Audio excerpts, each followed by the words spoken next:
My name is Andrea Maier-Nöth. I'm a professor at the University of Sigmaringen in south of Germany. I'm an expert in sensory and consumer science and in health nutritional science. As a professor, I'm a research and teaching professor in sensory, consumer and nutritional science, nutritional psychology, in food and non-food products, packaging, but especially in the field of healthy eating and drinking behavior. I'm also a professor and director of the company called Eat Health Pleasure in Switzerland. Here I develop strategies and nutritional and sensory concepts to promote healthy eating habits in infants and young children from pregnancy up to adulthood. Welcome everyone to my presentation on early development of food preferences and healthy eating habits in infants and young children. This little child, Jette, is 4.5 months and is ready to be weaned. But how can her parents now ensure that she gets the right foods, the right taste and texture, and she will also like it? Because this period is very, very difficult on the beginning of complementary feeding to adapt to healthy foods. This will be the talk today during my presentation.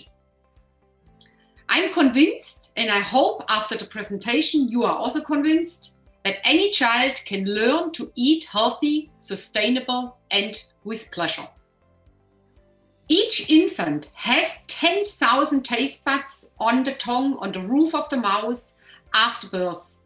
So it is a huge sensation which this infant has every day.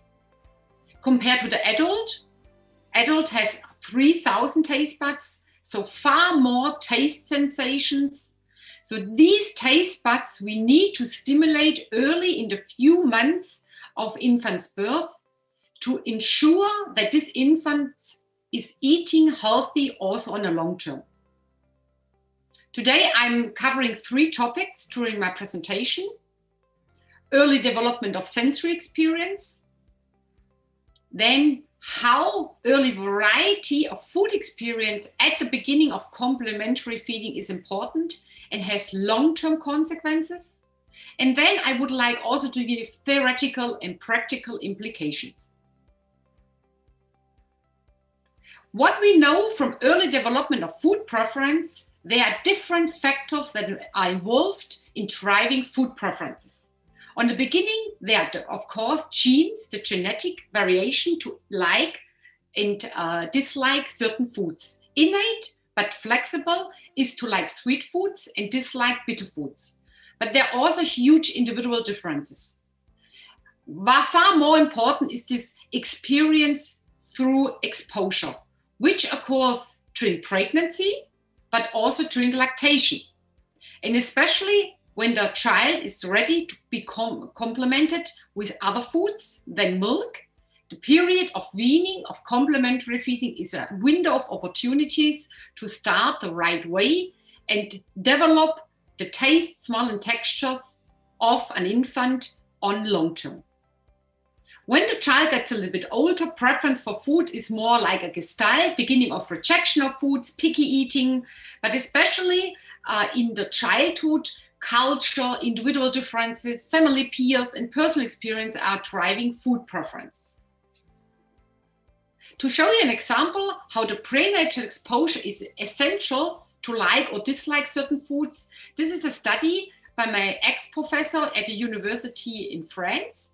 So what we did here, we did a study in the pregnancy of 2 groups. One group of pregnant women received every day anise, a certain aroma and taste, which is familiar in the Christmas time, and other children and other women did not receive it.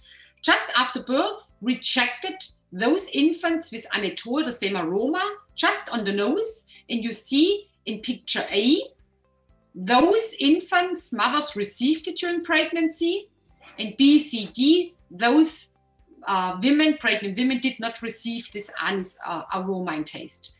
So this is the first study who showed there is an aroma and flavor bridge. What a pregnant woman is eating, she can give this aroma to her infant. But the question is now, how long will this kind of memory and this preference lasts, what is learned in utero and what can be given further on to the child. In this study, Hepper and al. In England did a similar study to Schall, but this time it was garlic. And he used also pregnant women to give it over 4 weeks in the last week of gestation. And he gave 14 garlic meals every day to pregnant women, and he had a control group. And then he measured those infants and children when they were older to see if there is a long-term retention. What he did, he checked the infants at 8 to 9 years with a garlic-flavored meal, potato meal. And he showed at 8 to 9 years, those infants who received it, or the mother who ate it in the pregnancy, also perceived to like this kind of taste, garlic taste, when they were 8 to 9 years. You see that they ate far more garlic-flavored potato compared to the control group. So there is a long-term retention of an odor learned in utero. And we don't know exactly the pathway, if it's through blood cells, through brain cells, but we know that there are certain aromas that go through the utero, through the amniotic fluid, or through the mother's milk, and actually reaches the infants. So it's cumin, curry, garlic, chocolate, carrot, anise, and licorice and mint on the positive side, and nicotine and ethanol on the negative side. And especially and similar to the pre-lactate, prenatal period, similar is the post-natal period. So during lactation, aroma in the mother milk, what the mother is eating reaches her milk. If she eats garlic, her milk smells of garlic. If she eats vanilla, her milk smells of vanilla. These aromas have short and long-term consequences. On the short term, if mother eats garlic or vanilla, infant's milk intake changes. It's increased. Has been shown by Manella in 1994 already in the US. Over medium term, it has also an influence on food preference at 7 months. If the infants received hydrolyzed formula, which is kind of bitter and mere, when an infant has milk allergenic response, those infants who received the hydroallergenic or HA-Nahrung, those infants seem to also like more acid and bitter tasting juices at 4 to 5 years. And over long term, it has also been shown by Haller and his colleagues that if an infant received vanilla flavored infant formula, those infants, when they were older and adult, also liked ketchup, a tomato ketchup with this kind of vanilla flavor. There are not a lot of long-term studies. That's why it's difficult to judge, but I will show you later on in my presentation. We have done long-term studies and we showed that early food variety is essential, what an infant is getting early on in driving long-term food preference. And when you look at different cultures, myself, I do a lot of studies in different cultures. This study was done in Bangladesh, in India, and also in India. Children can learn to like everything. These children eat very, very, very hot foods. You know, when I was there as a professor and did a study, I was almost crying when I ate this hot chili. But they love it because the mother is eating it during pregnancy. The infants are already getting it in the first few months during weaning. So they love it. So a child can learn to like everything if they're exposed to. Similar to flavor, there is also very important to early learn the child to adapt texture foods. And there is an acceptation of textures depends, of course, on the oromotoric development, but there are also individual differences. There are 3 main factors were identified to have an influence on acceptance of complex textures in the first year. Certainly, what an infant had previously exposed to. So the more experience an infant had with different textures, the more easily it is the infant adapt and accepts new textures. The more an infant has variety of foods given during the complementary feeding, the more the infant will also adapt to lumpy and texture food. And there's also this kind of eating behavior. Infants who are open to new foods, who are not picky, they also seem to like, of course, more textured foods. And there was a study by Northern in England to show that there is a sensitive period for the introduction of solid textures. And this is also correlated with developing of feeding difficulties. What Norton did in 2001, she looked at different timing of introducing lumpy foods to the infant's diet. And when the mothers or the parents started at 6 months or between 4 and 6 months window of opportunities to give lumpy foods, those infants seem to also develop not a lot of feeding difficulties. As later the mother or the father started to introduce weaning foods and texture foods, the more the infant developed feeding skills and feeding difficulties. So it means you need to start in a window of opportunity between 4 to 6 months to give an infant also lumpy texture food to avoid feeding difficulties. Because this has not only short-term effects, it also has long-term effects. What they showed in this study, children introduced to lumpy solids after the age of 9 months were also reporting to have more feeding difficulties at 7 years. So they refused more food and they also did not like a lot of foods at 7 years. So this seems to have a strong influence what mother eat during pre-lactate period and what they like later on. Similarly, when you look at the developing and processing skills, it's very interesting when you look how the oral motoric development is actually functioning. For ingestion and breakdown of first solid foods, children need to acquire specific feeding skills, which require the offer of all manipulation. It's actually the mastication, it's the bolus formation, it's the salivation and the tongue movement. And children of different ages have different food oral processing skills. And these need to be developed at early stage. And this slide shows clearly that the infant at early on has the possibility to develop a healthy oral processing. Infants' tongue, mandibulize and lip movements change dynamically from birth to 36 months. They transform from synergic and undifferentiated movements to independent and coordinated movements.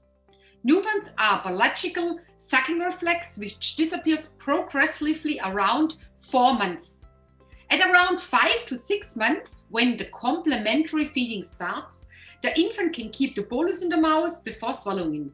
The lip play here a critical role in removing the food from the spoon and maintaining the bolus inside the cavity. This skills varies, of course, from age and food texture. And the role of taste and texture is so important in processing the all sensory motoric processing, especially at the complementary feeding process. The growing baby complements to each other by eating every day differently. Early flavor development starts prenatal via utero and then through postnatal via the mother's milk in a variety of flavors and textures. Infants need to be exposed to soft lumps to develop chewing skills that lay the foundation of mature chewing. A variety of flavors and textures can help the infant to bridge the new food, the unknown food, and diminish development of picky eating, which a lot of infants have. The baby undergoes oral motoric development to progress to more mature textures. Such reflex integrates for running purees, rooting reflex integrates in tongue thrust and reduces. The infant is able to feed on thicker purees and meshed foods. You see this development from sucking, rooting reflex to tongue lateralization and be able to bite different kind of food textures.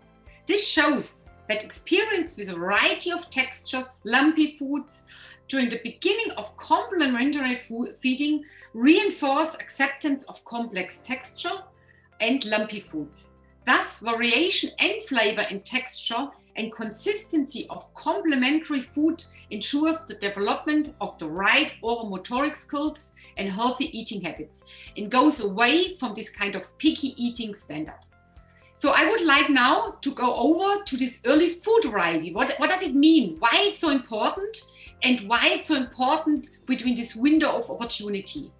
There has been studies also, would like to show you a few of mine, who showed that there is a window of opportunity in the infants are particularly receptive to a variety of food and flavors and textures.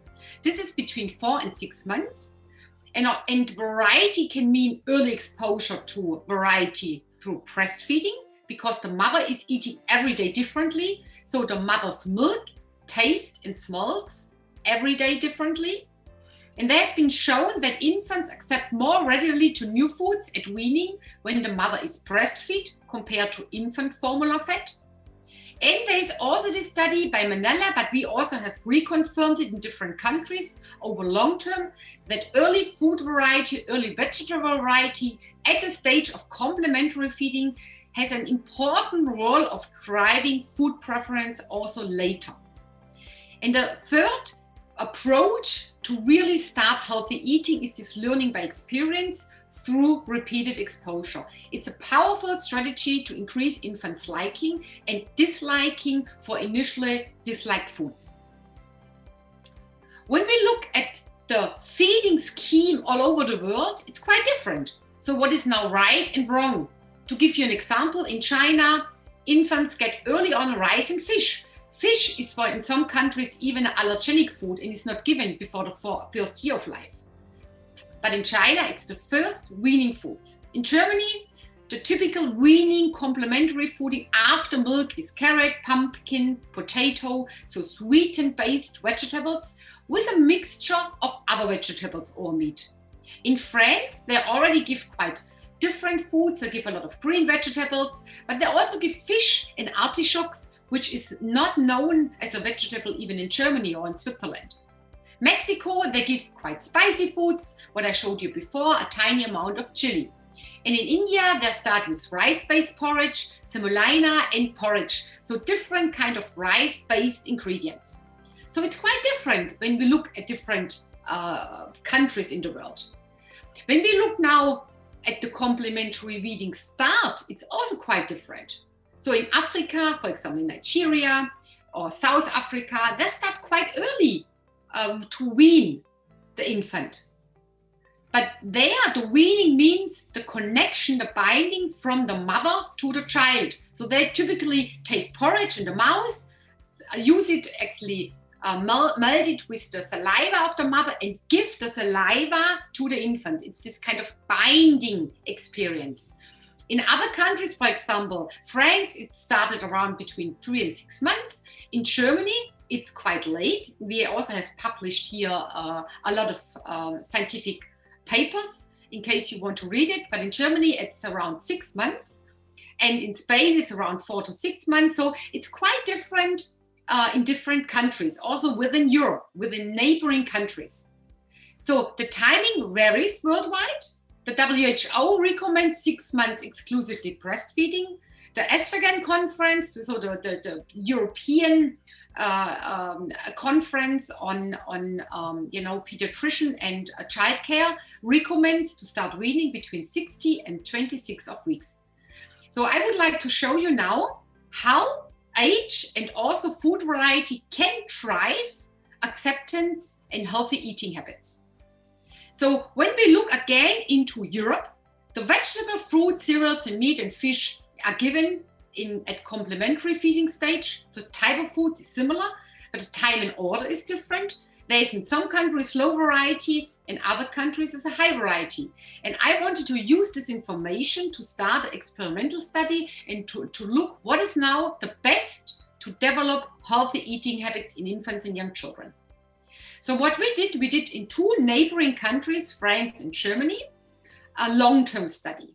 We did on the beginning looking at what do mothers, parents do at the start of complementary feeding and why. This study was published in 2007 already. We had a lot of information with 2,000 mother-infant pairs or parents pairs on knowing what do they do. And then we used 2 experimental studies to check breastfeeding in the variety regime or the effect of repeated exposure. And we actually looked at those infants when they were 15, 3 years, 6 years, and when they were 18 years. So from the study, what we quickly saw that there is huge difference at the start of complementary feeding. This was the first 4 weeks when mothers in France and Germany started to wean their infant. You see, this is France. France gives already early on a big variety of vegetables. This is everything after the milk feeding period. So mother starts to give carrot, pumpkin, potato, beans, peas, artichokes, fennel, broccoli, zucchini, cauliflower. So a quite huge variety of different foods. Where in Germany, the mother starts with carrot, pumpkin and potato, or a mixture of those foods. So you see, so in Germany, 2 to 3 vegetables, so not a lot of changes in the 4 weeks. And in France, they give every day a different food, a different vegetable to introduce a variety. And when you talk to the parents in France, they tell me why they do it, because of taste development, pour le goût. They told me directly, I don't want to eat every day the same food, the same vegetables.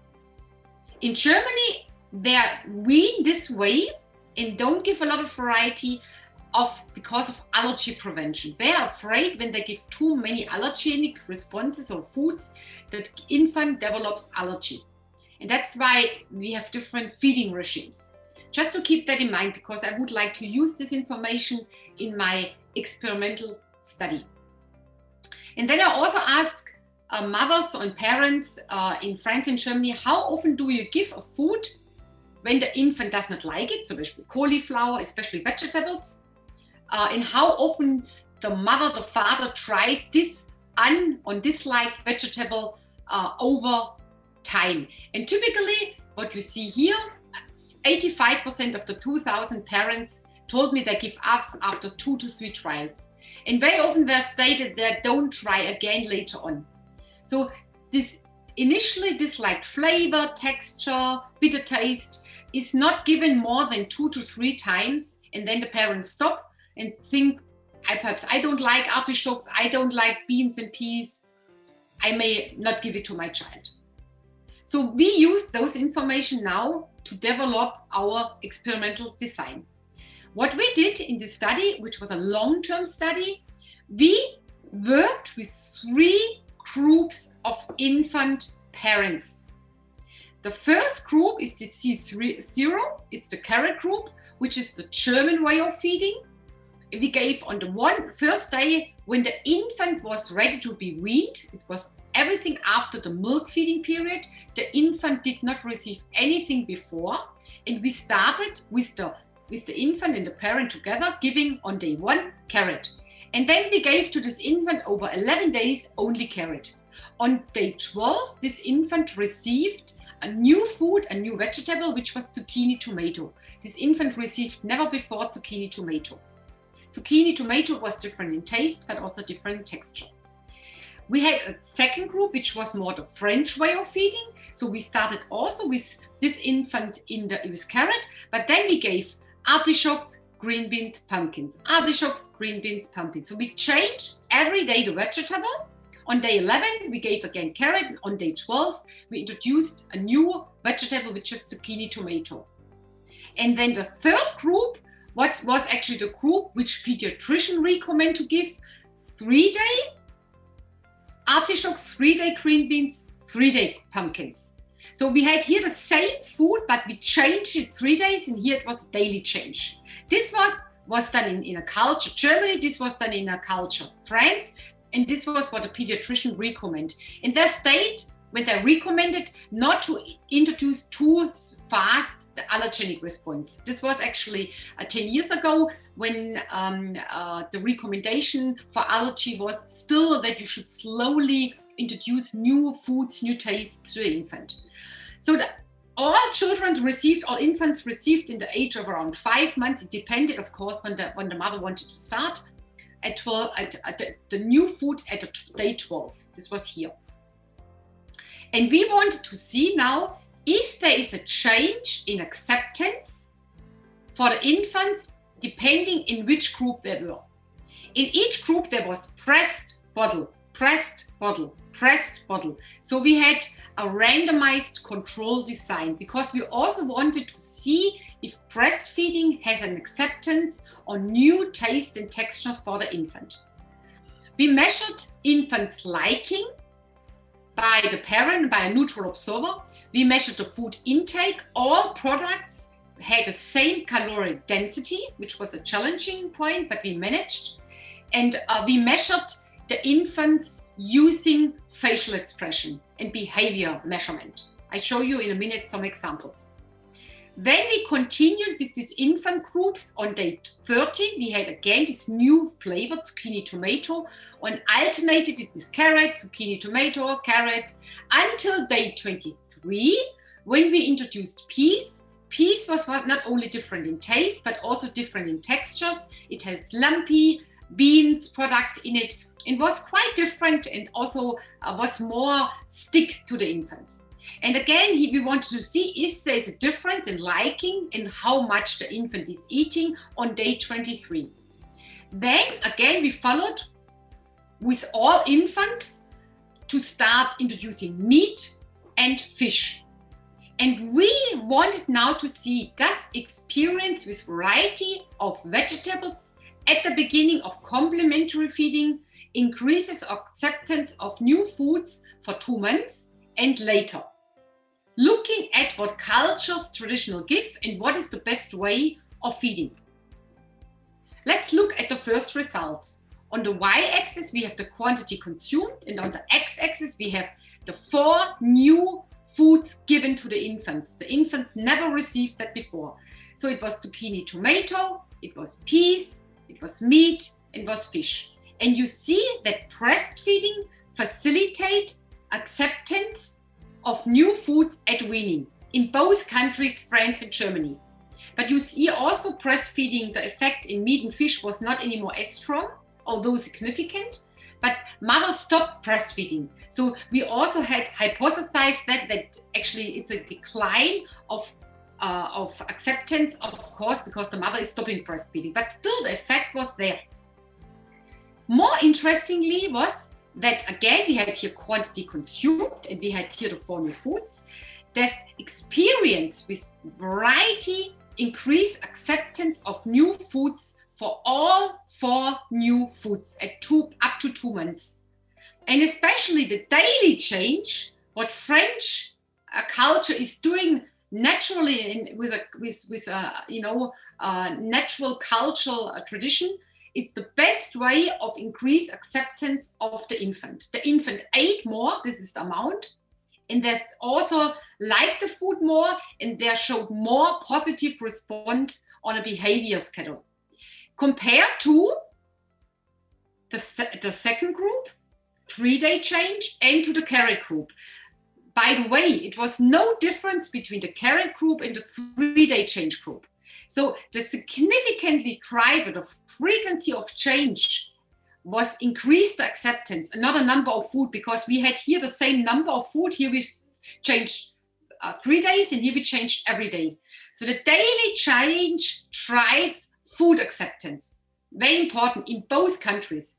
When we look now at the third point of our study, we also wanted to see if an infant is refusing a vegetable, which is normal, what we saw in our previous study. How long do we need to give this kind of taste, texture, what the infant does not like, to start acceptance?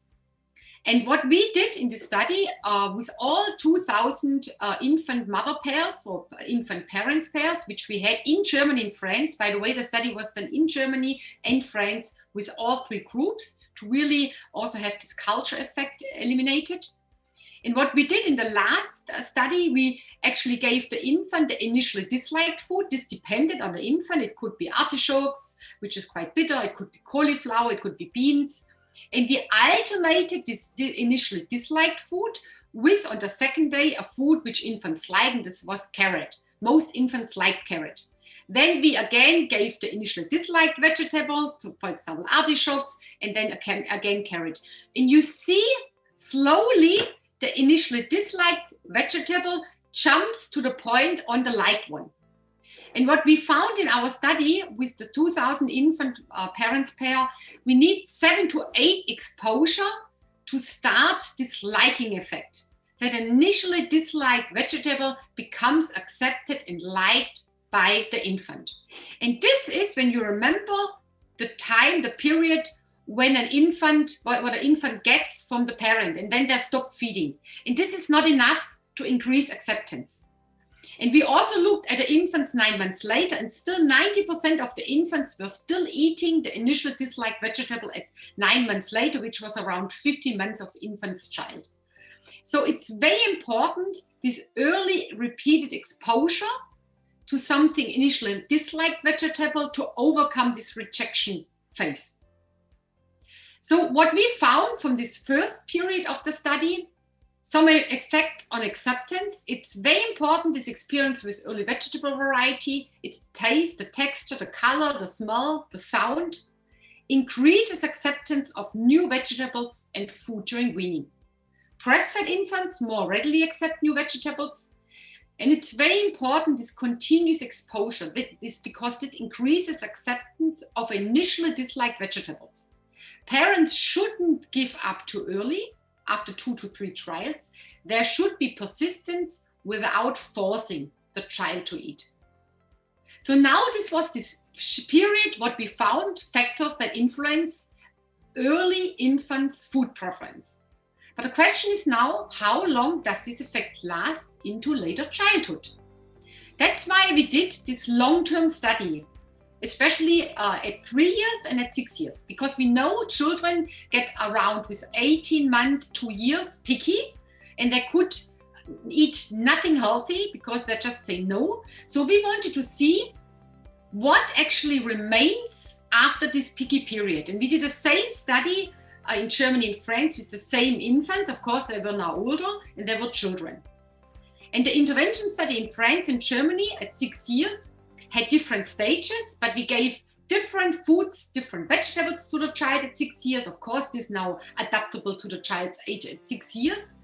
And we also had always the initially disliked vegetable involved in this kind of 3 times 6 vegetables. The children needed to come 3 times with the parents to the lab. And we also did testing at home to have a home environment setting. And we also wanted to measure how infants like and eat at 6 years a completely new vegetable, a root-based vegetable they did not know ever. When we look at the results for this long-term study, what we saw, that this is the quantity consumed, this is either breast or bottle fat, and this is the quantity consumed either the high variety, low and no. So we hypothesized that children who were breastfed or were in the high daily change variety group at weaning also ate at 6 years more vegetables. And we could confirm that breastfed infants seem to like and eat more vegetables, also the new vegetable, and also the daily change infants at 6 years also were far better eaters. They ate far more vegetables, and they also were eating this new vegetable far more with pleasure compared to the control group. So there seems to be a memory effect either through the milk feeding period or through this variety exposure that drives food acceptance also later on. Similarly, we also looked at willingness to taste new vegetables. This was kind of a variety of vegetables. And again, we saw the same effect. So breastfeeding has a huge effect on how willing the child at 6 years is eating and liking different vegetables. And similar, variety is a driver for willingness to taste new textures and tastes of vegetables at the age of 6 years. This was a French child eating, was in the high variety group. You see the child likes it, eats different kind of textures, taste. So the plate for this child was almost empty with all vegetables. And the mother reported that her child was a good eater. And also we had a food repertoire. It was not a picky eater at all. But unfortunately, we had a lot of parents who also reported that. And this child was, for example, in the no variety group, so it was in the carrot group. And this child at 6 years did not eat any vegetables. And I don't have to tell you how frustrating this can be for a mother or for a parent when the child is not eating healthy vegetables. We also looked again at an initially disliked vegetables. This time the child received at 6 years this initially disliked vegetable, what they were not liking at the infancy. And still 60% ate and liked this initially disliked vegetables at 6 years. So there's still quite a strong effect also on this repeated exposure. So summary and implication for this study. There's early sensory experience and variety of taste textures at the weaning can influence food acceptance for several years.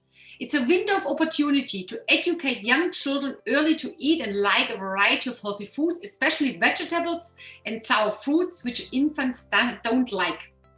Breastfeeding and early experience with vegetable variety is important for promoting acceptance of new vegetables into childhood. From this infant, toddler to childhood, overcome food neophobia. So it doesn't matter when a child is picky or food neophobia. What a child is early learning in infancy will come back at 6 years and even later. Because we have done this study, just finished the study looking at adults, when the children now are adults, because the study was done 80 years ago. And we still see an effect that those children, infants who were in this high variety group at 18 years eat better and they like far more foods. So it has a long-term effect on long-term healthy eating habits, on the developing on healthy eating at 18 years. And also the repeat exposure effect is a very effective technique to promoting intake and liking for initially disliked food or for new food. So we need to reinforce also this kind of exposure to new taste and texture to the infant. So from this study, we have done a lot of publications, either through scientific media or through key opinion leaders, and really to parents, midwives, who really give this further to the parents. And we communicated on the one hand, either through the Eswagan Committee on Nutrition, but also to a lot of papers read by parents, by midwives, by key opinion leaders, pediatricians, that infants should be offered food with a variety of flavors and textures, by the way also with other sensations, color, color from the nature, sustainable colors, but also the sound is very important. But especially this kind of bitter tasting compounds to really overcome this rejection of food. And we developed a lot of do and don'ts. Parents need to understand that in an easy, consumer-friendly way. We did that as a did you know? For example, breastfeeding, of course, carries different flavors. So you eat differently every day. So you give every day a different variety of flavors to your child. Train the baby early to new tastes and textures, also to bitter ones, because it's normal. The child does not like it. Innate is sweet, but all other flavor and tastes need to be developed. Encourage early variety of flavors with different shapes, different textures. Pleasure of eating can be learned through food pairing, cooking together, experience ingredients, grow with the child, with the infant, something in the garden, and use it with the child. Be a role model, very important. You are the child's first and most important role model. Eat the food you also want to eat, that the child is eating. And don't stop too early. But important is not to force the child.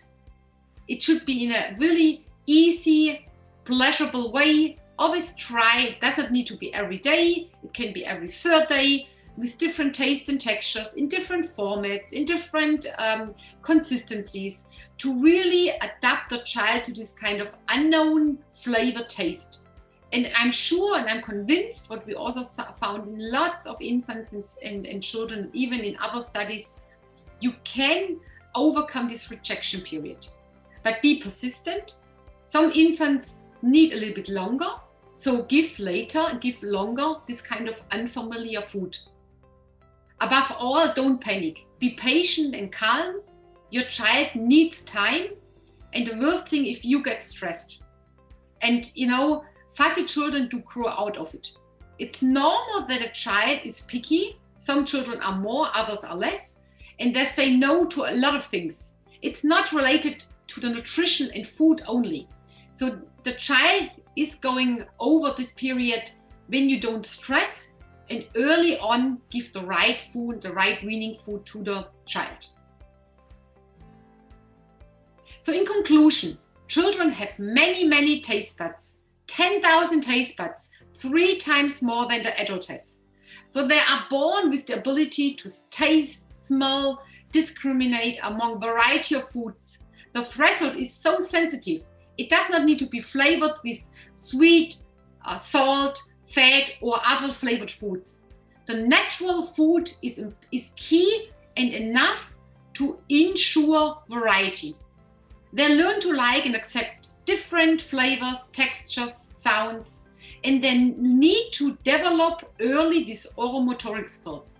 And this can be only done by a variety of lumpy textured foods early on. Learn to like and enjoy a variety of foods that are pleasurable. Using this kind of role model approach. I eat pleasurable, then my child is eating pleasurable. Also, I eat sustainable. For example, peas, beans, nuts. The child is also eating sustainable. So be a role model. And especially with time, the suck, swallow, and breathe reflex matures into oromotoric and orosensory skills. This helps to break food in the mouth and swallows, so the oromotoric skills are developed in a healthy way. The variation in flavor, texture, consistency of complementary food ensures the development of the right oromotoric skills and healthy feeding habits, and overcomes rejection of foods. Expose the infants early to taste and textures, this window of opportunity between 4 and 6 months. Then the infant will actually start to overcome this rejection period, to overcome this picky phase, and really eat in a healthy way on a long term. And from these studies, I have done a lot of studies in this dimension, also long-term studies. There's a lot of evidence-based recommendations, communications to help parents increase healthy eating habits and food pleasure in children.